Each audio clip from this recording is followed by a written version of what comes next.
parte do capítulo número 2 do livro O Poder da Presença. Juliane e eu acabamos tendo uma conversa de 4 horas. Eu estava ali para conversar sobre a presença em sua vida profissional, mas não levei muito tempo para perceber que ela havia descoberto a mesma presença em sua vida pessoal.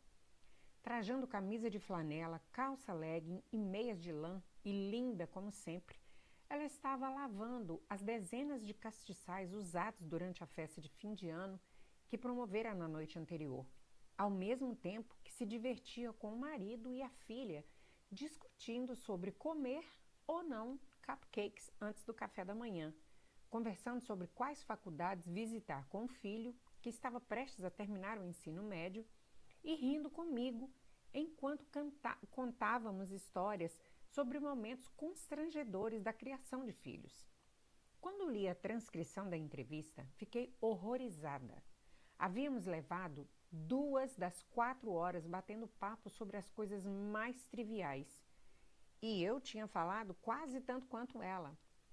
Meu primeiro pensamento foi: como conseguimos nos desviar tanto do assunto? E como consegui desperdiçar tanto do tempo dela? Mas aí percebi que permitir que a conversa fluísse naturalmente foi mais uma manifestação da capacidade de Juliane de estar no momento e de trazer os outros consigo para esse momento. Quando começamos a falar sobre presença, às vezes era difícil saber qual de nós duas estava escrevendo um livro a respeito. Perguntei a ela: o que você acha que nos impede de estar presentes com as pessoas mais importantes de nossa vida? As pessoas se sentem menos presentes quando não se sentem vistas, disse ela. É impossível estar presente quando ninguém mais enxerga você. E o processo se torna autoperpetuante, porque quanto mais as pessoas não o reconhecem, mais você sente que não existe. Não há lugar para você. Inversamente, você está mais presente quando é mais visto. E aí as pessoas estão sempre corroborando sua noção do eu. Quando criança, Juliane não queria ser o centro das atenções, mas, como o restante de nós, ansiava para ser vista e compreendida. Sua família se mudava com frequência e ela disse que em cada ambiente novo, inevitavelmente, sentia-se despercebida pelos colegas e pelos professores. Toda vez que isso acontecia, explicou ela, era preciso admitir para si: não sei quem sou nessa situação, tenho de descobrir. Cada mudança representava um desafio, e em cada desafio, Juliane tinha de identificar e afirmar seu melhor eu autêntico. Se não fizesse isso, ninguém conseguiria enxergá-la. Perguntei: além de ser visto, o que é presença para um ator? Como um ator aprende a estar presente? O segredo da presença é relaxar, disse ela. Mas quando se tem 18 anos e começou a escola de teatro, dizem que você precisa estar relaxado para fazer isso. Você pensa: mas todos os meus sentimentos vêm de tensão e ansiedade. Todas aquelas grandes explosões de raiva, medo e lágrimas. Então, somente anos depois, você percebe que o segredo para facilitar a emoção, o sentimento, a nuance e a presença é de fato relaxar. Também perguntei sobre preparação. É nítido que ela leva isso muito a sério e, quando se prepara para um papel, exercita muitos dos gestos e pequenos comportamentos particulares de seu personagem. Coisas que, graças ao estudo da psicologia, ela sabe serem compatíveis com a personalidade e o estado emocional do personagem.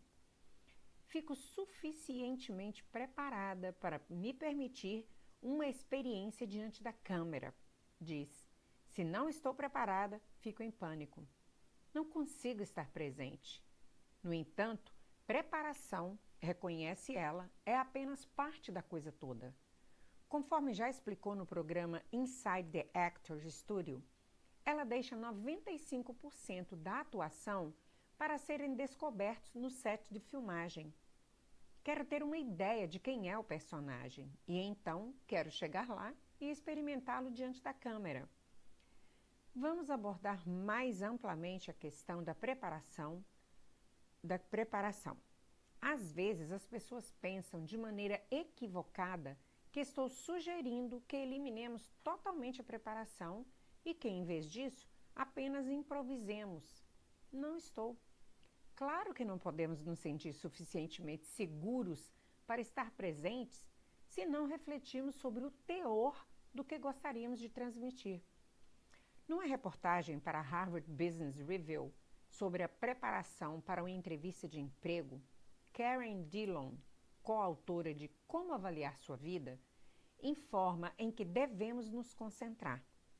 Por exemplo, Dillon sugere desenvolver pequenas narrativas para cerca de 10 perguntas de entrevistas de emprego mais frequentes e enlouquecedoramente vagas, como: por que deveríamos contratar você? Por que você se encaixa nesse cargo? Ela também recomenda preparar respostas para perguntas que não queremos enfrentar, por segurança. Não se trata de ter um roteiro memorizado, mas de ter acesso cognitivo facilitado ao conteúdo, o que libera para se concentrar não no que teme que vai acontecer, mas no que está realmente acontecendo. Eis o que quero dizer. A preparação, obviamente, é importante, mas em determinado ponto, você precisa parar de preparar conteúdo e começar a preparar sua mentalidade. Tem de passar do que você dirá a como dirá. Com frequência, porém, enfrentamos grandes desafios para os quais temos pouca orientação acerca do que será esperado de nós, o que pode ser perturbador. Fica quase impossível se preparar para algo assim, especialmente quando é algo que queremos fazer bem. Como deveríamos nos portar nesses casos? Juliane pensou por um momento, depois disse: isso me lembra de quando fiz um teste para um filme, A Salvo, com o diretor Todd Haynes. Li o roteiro e consegui ouvi-lo claramente na minha cabeça. Eu queria muito o papel. Mas ela não sabia como Haynes via o personagem. Não podia preparar um personagem segundo as preferências dele. Lembro-me de andar pela Broadway a caminho do teste. Vestia calça jeans branca e uma camiseta branca. Queria parecer essa coisa vazia e pensei: se ele, Haynes, não gostar do que vou fazer, então estou equivocada. Não é a voz que ele escreveu. Se ele ouvir a mesma coisa, vai me contratar. Mas se quiser algo diferente, sei que não posso fazer. Ela explicou isso com muita aceitação, nenhuma frustração. No final, e se você já assistiu ao filme A Salvo, deve saber, ela e Haynes ouviram a mesma voz. Assim, mesmo ao servir de receptáculo para um personagem, Juliane só consegue realizar bem seu trabalho quando faz de forma autêntica e honesta para si. Quanto aos tipos de desafio para os quais é impossível se preparar, ela diz: as pessoas podem achar paralisante aquela máxima que diz: dê o melhor de si. Que diabo isso significa? Simplesmente seja o melhor, é isso? Se você não sabe o que esperam de você, como pode ser o melhor? Na verdade, acrescentou Juliane, acho que significa ser o mais autêntico possível, evitar o mais presente possível. Preencha-o, traga o seu eu. Mas o que acontece quando você traz o seu eu e não dá certo? Perguntei. Numa das cenas finais do filme Fim de Acaso, Juliane deveria se lançar soluçante sobre o corpo do amante. Eu não conseguia fazer aquilo. Simplesmente não conseguiria. Fiquei tentando e não conseguia fazer. Havíamos filmado quase tudo e aquela era minha penúltima cena. O diretor, Neil Jordan, a incentivou a voltar a seu trailer para relaxar. Ele lhe disse: você já gravou o filme inteiro. Ainda que não consiga fazer isso não vai afetar sua atuação. Juliane disse que aprendeu então que às vezes você simplesmente atinge uma barreira. E tudo bem. Ainda que traga uma sensação ruim, tudo bem se você se permitir sentir-se mal. Afinal, os sentimentos não duram tanto tempo assim. Nenhum arrependimento, nenhuma ruminação de pensamentos. nenhuma vergonha, nenhum medo de não acertar da próxima vez. E é claro que depois ela conseguiu fazer a cena. Quase ao final do nosso período juntas, Juliane disse: às vezes é como se você estivesse se arrastando pela lama sem chegar a lugar algum. Outras vezes você simplesmente decola. E isso faz com que você se sinta muito viva. Por isso nós fazemos. Por isso todo ator faz.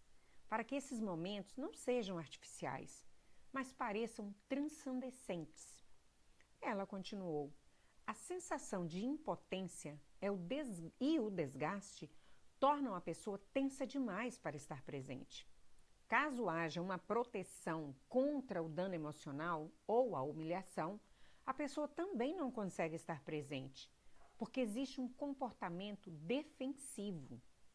Após uma pausa, ela disse: é o poder. Trata-se sempre de poder, não é? Será? Será que no final presença é apenas mais uma palavra para poder? Isso explicaria muita coisa. O que você faz quando está presente e pronta para se envolver, mas o outro ator na cena não está? Perguntei. Algumas pessoas já decidiram o que irão e o que não irão fazer com você e vão lá e fazem. Mas aí você não consegue se conectar com elas através do olhar e não consegue se conectar fisicamente. E a coisa toda na atuação é parte de uma enorme troca, entende?